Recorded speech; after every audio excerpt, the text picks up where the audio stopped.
جب رزمق باولی کے سامنے کھیتوں میں پہنچا تو خوشنما کندن کے گھٹنے پر سر رکھے سو رہی تھی۔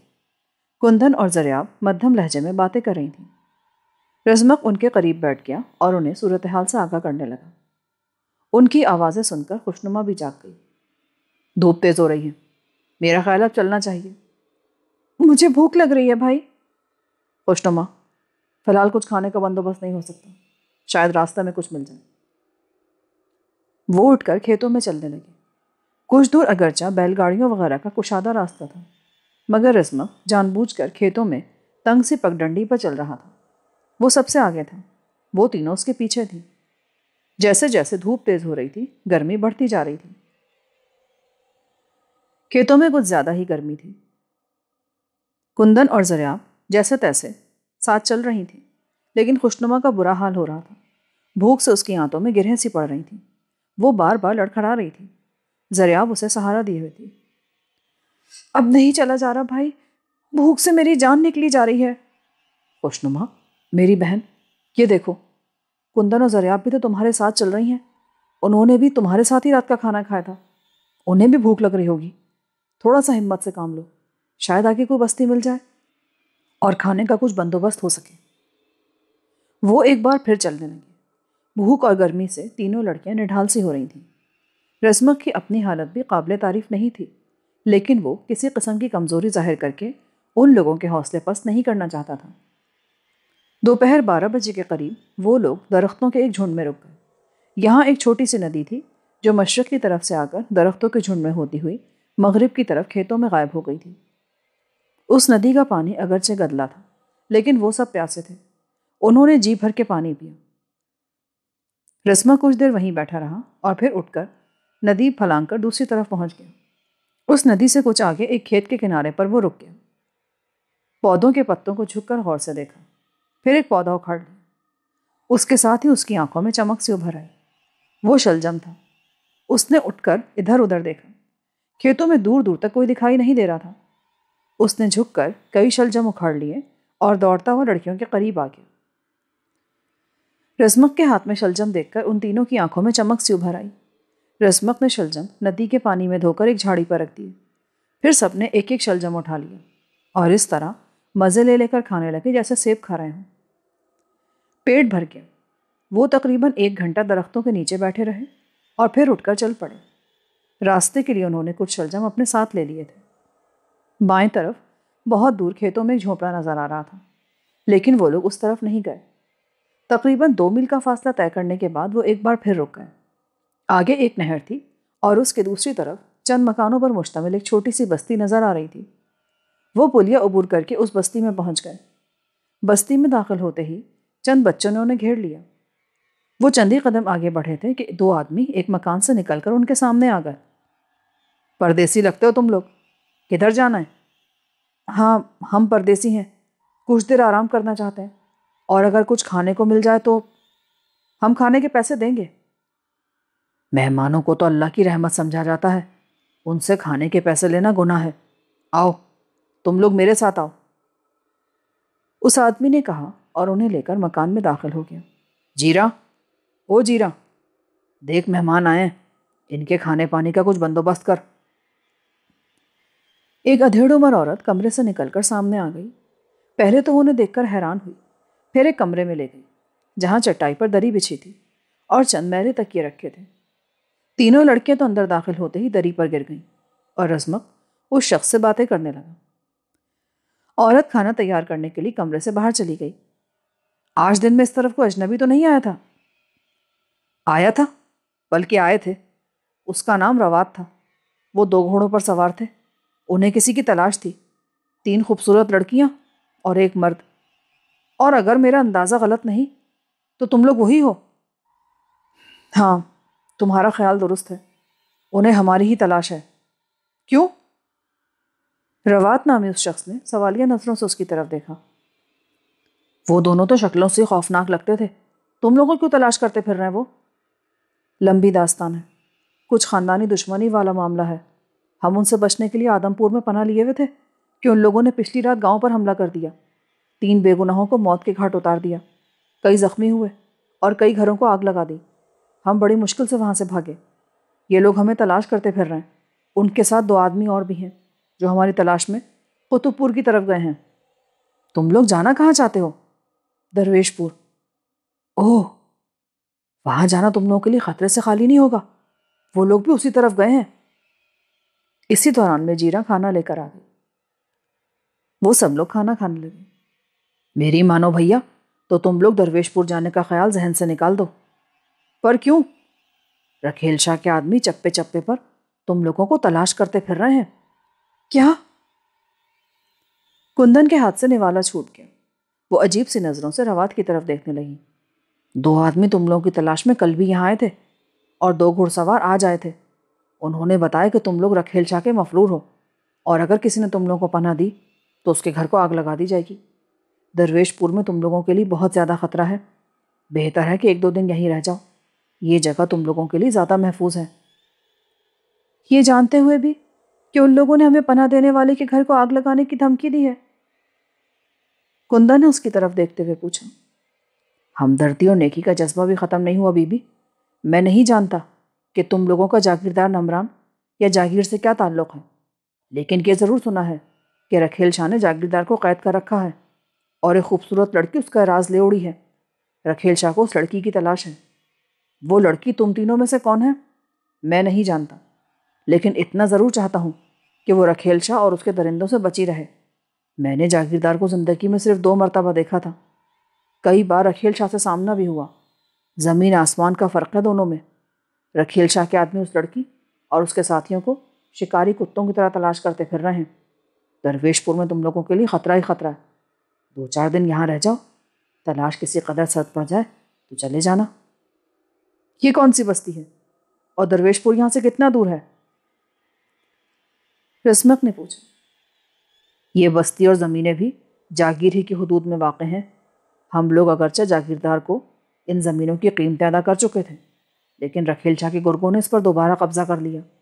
ہر فصل کی کٹائی کے موقع پر رکھیل شاہ کے آدمی آ جاتے ہیں اور سب کچھ سمیٹ کر چلتے بنتے ہیں۔ میری طرح جاگیر کے ہر شخص کو رکھیل شاہ سے نفرت ہے۔ ہر شخص جاگیردار کی مدد کرنا چاہتا ہے، پر سمجھ میں نہیں آتا کہ مدد کس طرح کی جائے۔ اگر تم لوگوں کا جاگیردار سے کوئی تعلق ہے تو مجھے تمہاری مدد کر کے بہت خوشی ہوگی۔ خوشی تو ان لوگوں کو بھی ہوئی تھی کہ انہیں کوئی ہمدرد مل گیا تھا۔ بالآخر انہوں نے یہ طے کیا کہ آج کی رات اسی بستی میں گزار دی جائے اور صبح ہوتے ہی یہاں سے چلے جائیں۔ وہ یہ بھی نہیں چاہتے تھے کہ ان کی وجہ سے روات کی بستی والوں کو کوئی نقصان اٹھانا پڑے۔ وہ رات انہوں نے بستی میں ہی گزاری۔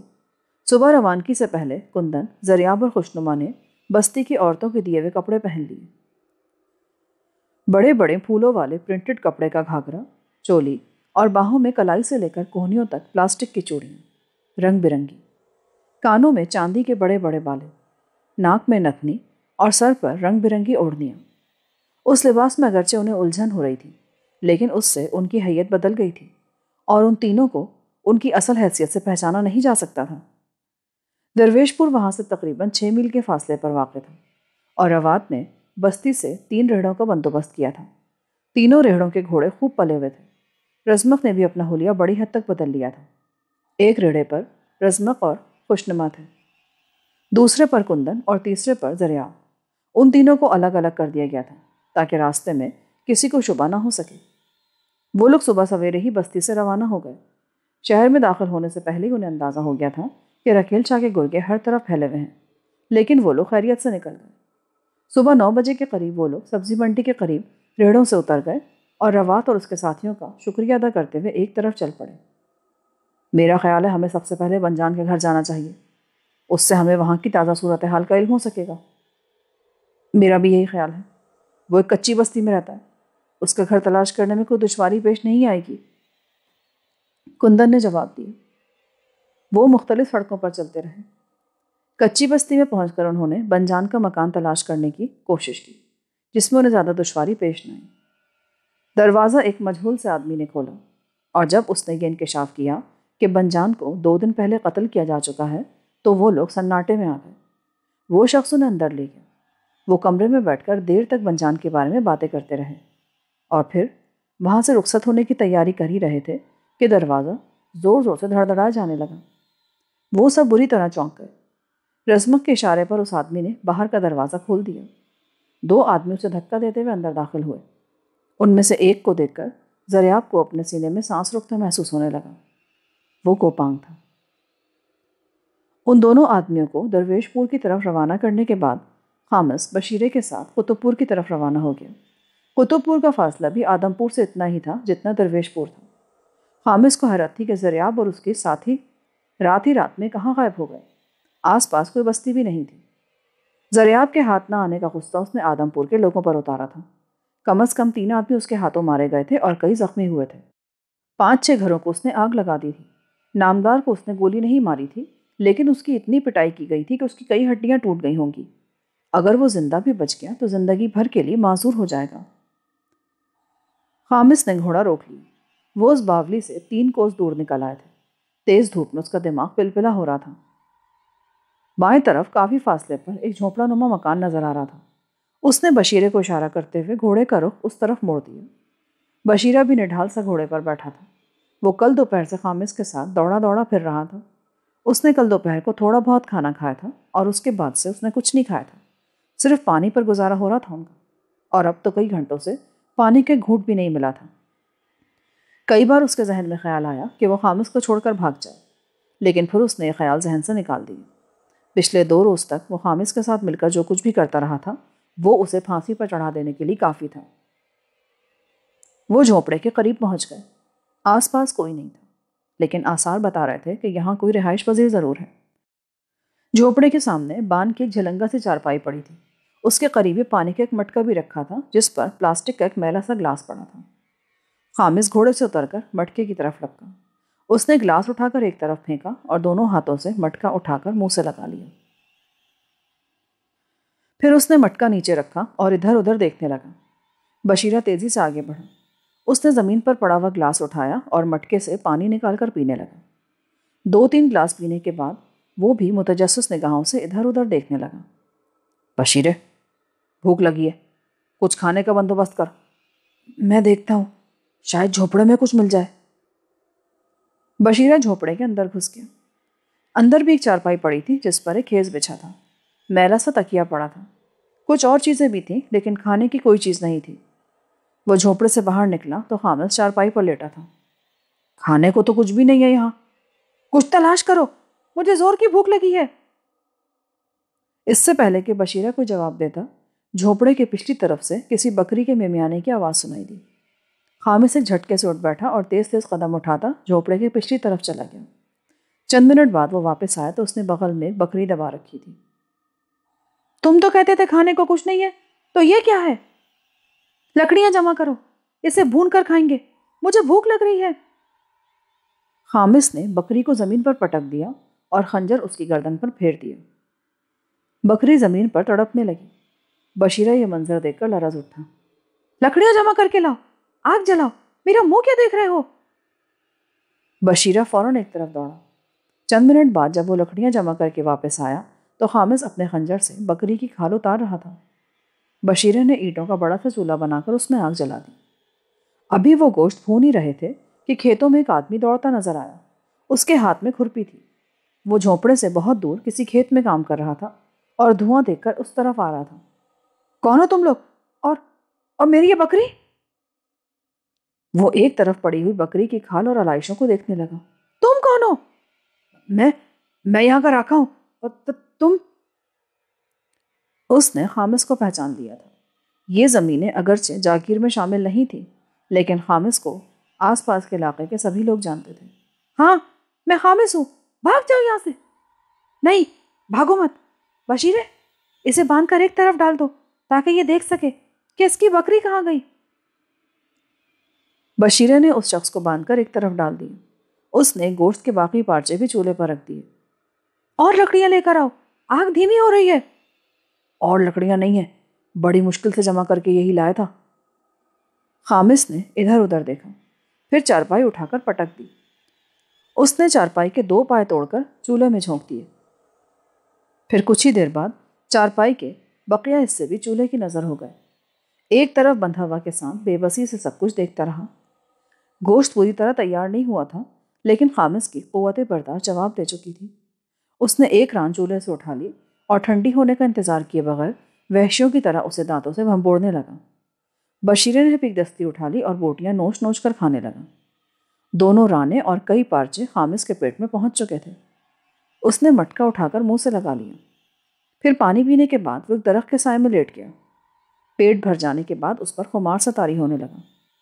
کچھ ہی دیر بعد اس کے خراٹے گونج رہے تھے۔ بشیرے پر بھی غنودگی سے طاری ہونے لگی تھی۔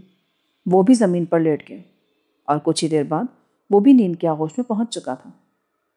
کسان بے بسی سے ان کی طرف دیکھ رہا تھا۔ خامس گہری نیند میں تھا۔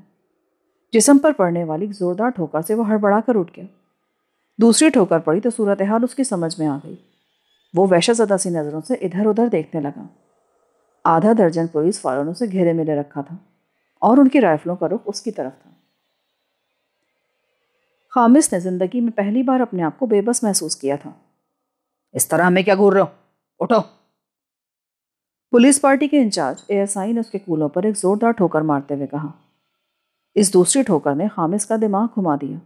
وہ ایک جھٹکے سے اٹھ کھڑا ہوا۔ تم مجھے ٹھوکریں مار رہے ہو؟ جانتے نہیں ہو کہ میں کون ہوں؟ کچا چبا جاؤں گا تمہیں۔ پھر ASI کے ہاتھ میں پکڑے ہوئے ریوالور کی پرواہ کیے بغیر خامس نے اس پر چھلانگ لگا دی۔ ASI کو غالباً اس حملے کی توقع نہیں تھی۔ وہ خامس کی گرفت میں آ گیا۔ خامس نے ایک ہاتھ سے اس کا گلا دبوچ لیا اور دوسرے ہاتھ سے اس کے ریوالور والی کلائی پکڑ لی۔ اسی دوران ریوالور کا ٹریگر دب گیا۔ گولی سامنے کھڑے کانسٹیبل کے بازو پر لگی۔ وہ چیختا ہوا اپنے زخمی بازو پکڑ کر نیچے بیٹھتا چلا گیا۔ خامس نے ASI کے ہاتھ کو ایک اور جھٹکا دیا۔ ریوالور اس کے ہاتھ سے نکل کر ہوا میں اڑتا ہوا دور جا گرا۔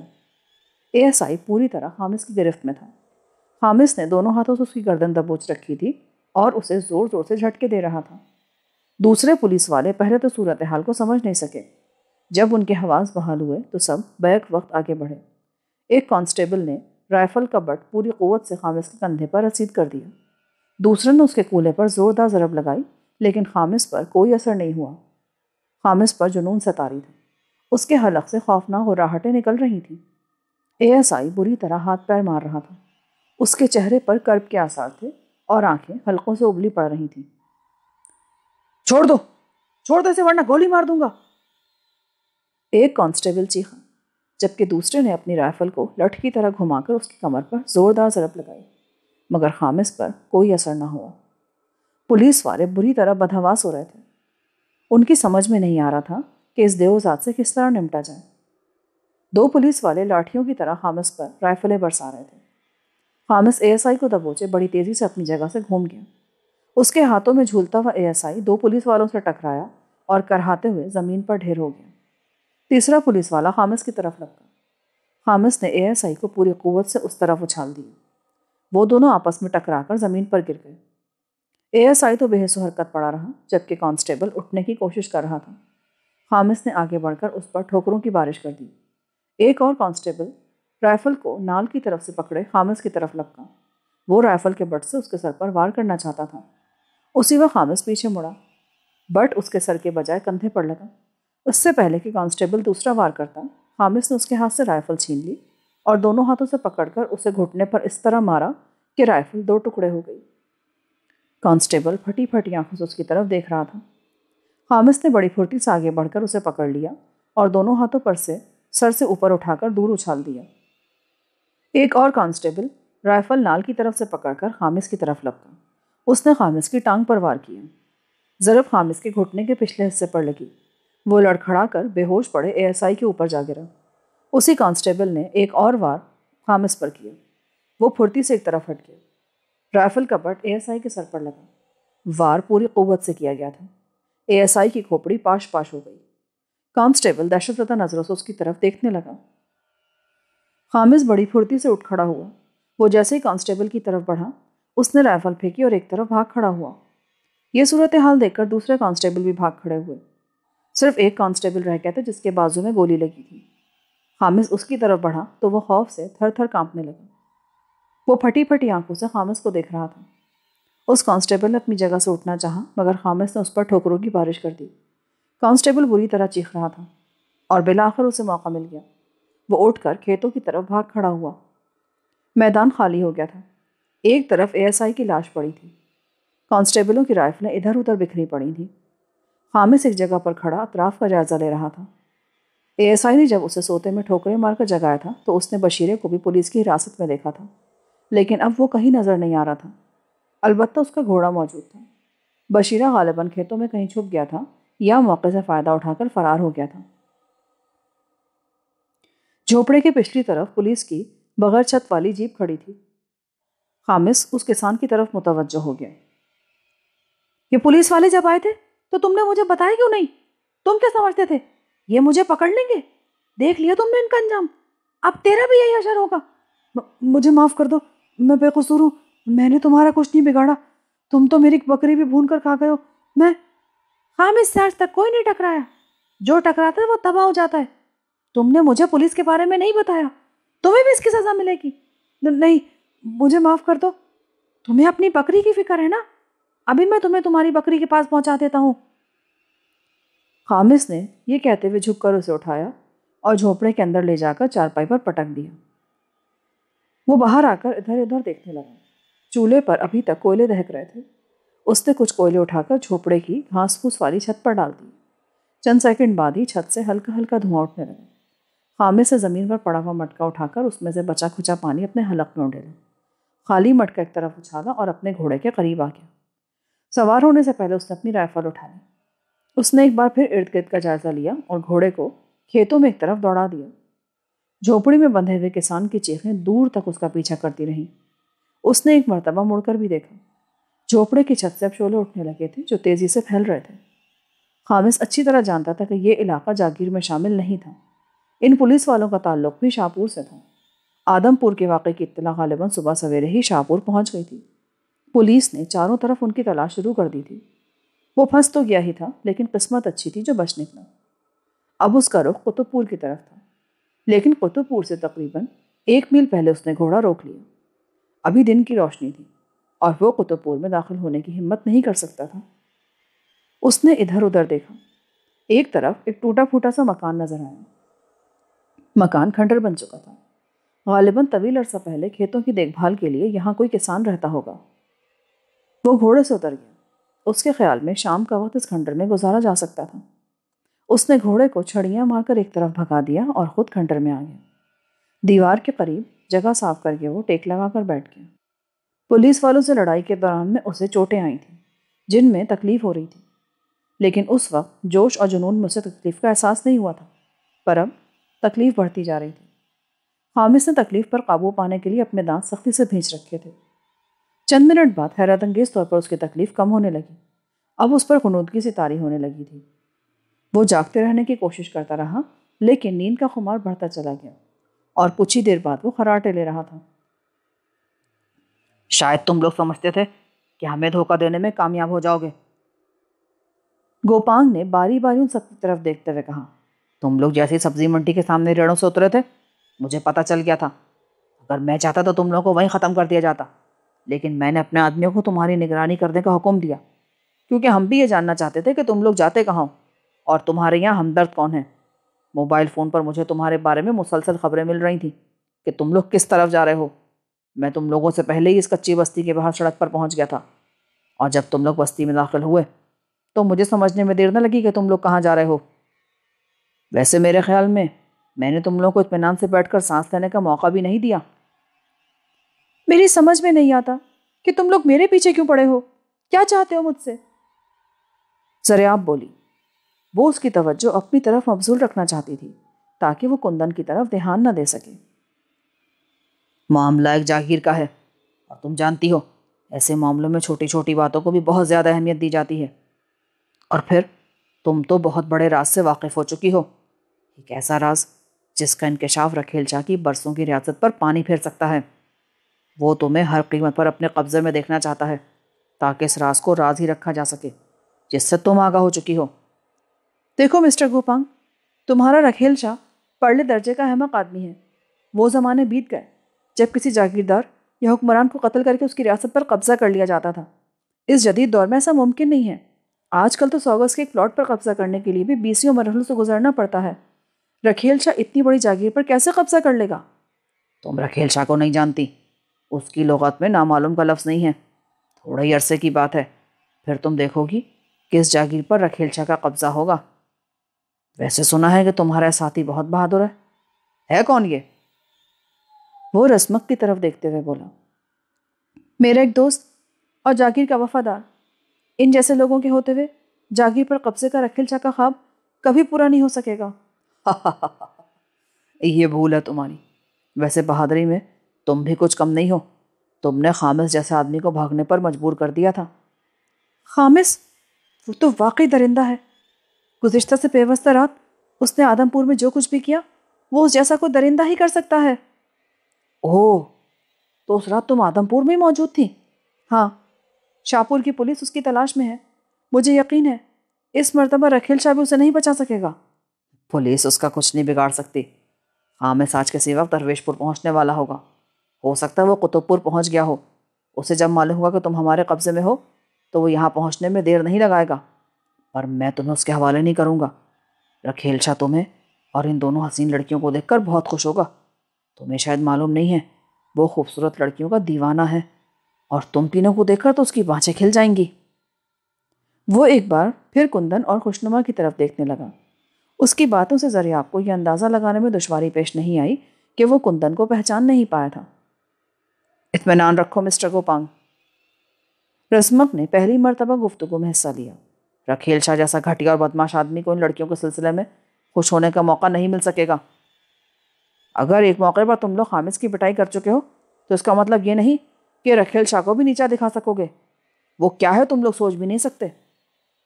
گوپی، چلو نلے چلو۔ اس نے اپنے ساتھی کو اشارہ کیا۔ گوپی نے انہیں رائفل سے اشارہ کیا۔ اس کے ساتھ ہی اس کے حلق سے غراہٹ نکلی۔ باہر نکلو، کوئی چالاکی دکھانے کی کوشش مت کرنا۔ اے، رک جاؤ! رسمک دروازے کی طرف دیکھتے ہوئے چیخا۔ گوپانگ اور گوپی نے بیک وقت دروازے کی طرف مڑ کر دیکھا۔ رسمک نے ایک نفسیاتی گھسا پٹا حربہ استعمال کیا تھا اور وہ اس میں 100% کامیاب رہا تھا۔ رسمک نے بڑی تیزی سے اچھل کر گوپی کی رائفل پر ہاتھ ڈال دیا۔ جھٹکا لگتے ہی رائفل اس کے ہاتھ میں آ گئی۔ اپنی جگہ سے حرکت مت کرنا! رسمک چیخا۔ اس نے چند قدم پیچھے ہٹ کر دونوں کو رائفل کی زد پر لے لیا تھا۔ اس دیوار کی طرف منہ کر کے کھڑے ہو جاؤ، دونوں ہاتھ سر سے اوپر ہونے چاہیے۔ تم لوگ بچ کر نہیں جا سکو گے۔ اس بستی کو چاروں طرف سے میرے آدمیوں نے گھیرے میں لے رکھا ہے، پر اس وقت تو تم دونوں میرے گھیرے میں ہو۔ جو کہا جا رہا اس پر عمل کرو ورنہ گولی مار دوں گا۔ گوپانگ دانت پیستا ہوا دیوار کی طرف مڑ گیا۔ گوپی نے بھی اس کی تقلید کی۔ رسمک نے کندن اور زریاب کو اشارہ کیا۔ وہ دونوں آگے بڑھ کر ان لوگوں کی جیبوں کی تلاشی لینے لگی۔ گوپانگ کی جیب سے ایک آٹومیٹک پستول، دوسری جیب سے سیلولر کارڈلیس فون اور گوپی کی جیب سے ایک چاقو برآمد ہوئے۔ یہ تینوں چیزیں انہوں نے اپنے قبضے میں لے لی۔ اس مکان میں پہلے سے موجود آدمی ایک کونے میں کھڑا تھر تھر کانپ رہا تھا۔ رسمک نے اسے رسیاں لانے کے لیے کہا تو وہ آنگن میں پڑی ہوئی 2 ٹوٹی ہوئی چارپائیوں کی رسیاں نکالنے لگا۔ رسمک نے رائفل کندن کو تھمائی اور خود گوپانگ اور گوپی کو رسیوں سے باندھنے لگا۔ چند منٹ بعد ہی وہ دونوں رسیوں سے بندھے فرش پر پڑے تھے۔ کیوں مسٹر گوپانگ؟ میں نے کہا تھا نا تم جو کچھ کہہ رہے ہو وہ اتنا آسان نہیں ہوگا۔ کسی خوش فہمی میں مت رہنا۔ تمہیں دنیا کے کسی کونے میں رکھیل شاہ سے پناہ نہیں مل سکے گی۔ اس کے ہاتھ بہت لمبے ہیں۔ فی الحال تو ہم یہاں سے جا رہے ہیں، فکر مت کرو۔ تمہیں زیادہ دیر تک یہاں بندھے نہیں رہنا پڑے گا۔ میں رکھیل شاہ کو فون کر دوں گا، وہ آ کر تمہیں یہاں سے لے جائے گا۔ وہ لوگ کمرے سے باہر آ گئے۔ رسمک نے کمرے کا دروازہ بند کر کے باہر سے کنڈا لگا دیا۔ رائفل اس نے صحن کے کونے میں بنے ہوئے غسل خانے میں پھینک دی۔ رسمک کے خیال میں رائفل لے جانا مناسب نہیں تھا۔ اس شہر میں تمہارا کوئی اور رشتہ دار ہے کیا؟ رسمک نے اس آدمی کی طرف دیکھتے ہوئے کہا۔ غریب آباد میں میرا تایا رہتا ہے، میں وہاں چلا جاتا ہوں۔ ٹھیک ہے، اپنے تائے کے پاس چلے جاؤ اور 2-4 دن تک گھر سے باہر مت نکلنا ورنہ مارے جاؤ گے۔ رسمک نے دروازہ کھول کر باہر جھانکا، پھر اس نے اس شخص کو ہاتھ سے پکڑ کر دروازے سے باہر نکالا۔ وہ آدمی گلی میں بائیں طرف مڑ گیا۔ رسمک نے مڑ کر زریاب وغیرہ کو اشارہ کیا اور ان سے پہلے خود دروازے سے باہر آ گیا۔ زریاب، کندن اور خوشنما بھی باہر آ گئیں تو چاروں گلی میں دائیں طرف مڑ گئے۔ وہ تنگ اور گندی گلیوں میں تیز تیز قدم اٹھاتے ہوئے چل رہے تھے۔ وہ جلد از جلد اس کچی بستی سے نکل کر کسی محفوظ مقام پر پہنچ جانا چاہتے تھے۔ اس لباس سے بھی جلد از جلد وہ نجات حاصل کرنا چاہتے تھے۔ یہ لباس اب ان کی شناخت بن گیا تھا۔ وہ کسی کی بھی نظروں میں آ سکتے تھے۔ گلیوں میں لوگوں کی آمد و رفت جاری تھی۔ بعض لوگ مڑ مڑ کر ان کی طرف دیکھ رہے تھے۔ وہ گلیوں میں گھومتے ہوئے آبادی کے پچھلی طرف نکل گئے۔ کہاں جا رہے ہو رسمک؟ کندن نے پوچھا۔ ابھی تو کوئی منزل میرے سامنے نہیں ہے۔ اس شہر میں میرا ایک جاننے والا رہتا تو ہے، پر مجھے اس کا گھر نہیں پتا۔ ارے ہاں، وہ اسکول ماسٹر زرقن نے تمہیں کوئی نام پتہ بتایا تھا؟ انہوں نے اپنے بیٹے کا نام بتایا تھا۔ وہ کالج میں پروفیسر ہے، لیکن کیا ان حالات میں وہاں جانا مناسب ہوگا؟ ہمیں صرف چند گھنٹوں کی پناہ چاہیے۔ اس دوران میں کوئی اور بندوبست کر لوں گا۔ ہم وہاں سے نکل جائیں گے پھر۔ اس کے بیٹے کا نام بدران ہے، وہ گورنمنٹ کالج میں پروفیسر ہے۔ میرے ساتھ آؤ، کالج یہاں سے زیادہ دور نہیں ہے۔ وہ چاروں تیز تیز قدم اٹھاتے ہوئے ایک طرف چلنے لگے۔ تقریباً 20 منٹ بعد وہ گورنمنٹ کالج کے سامنے پہنچ گئے۔ رسمک نے ان تینوں لڑکیوں کو دور ہی روک دیا اور خود تیزی سے گیٹ کی طرف چل پڑا۔ چوکیدار ایک طرف کرسی پر بیٹھا آتے جاتے لڑکوں اور لڑکیوں کو گھور رہا تھا۔ لالا، اس کالج میں بدران نام کے ایک پروفیسر ہیں، مجھے ان سے ملنا ہے۔ میں بہت دور سے آیا ہوں۔ پروفیسر بدران؟ یار تم ادھر میری جگہ پر بیٹھو، میں پروفیسر صاحب کو بتا کر آتا ہوں۔ چوکیدار کرسی سے اٹھتے ہوئے بولا۔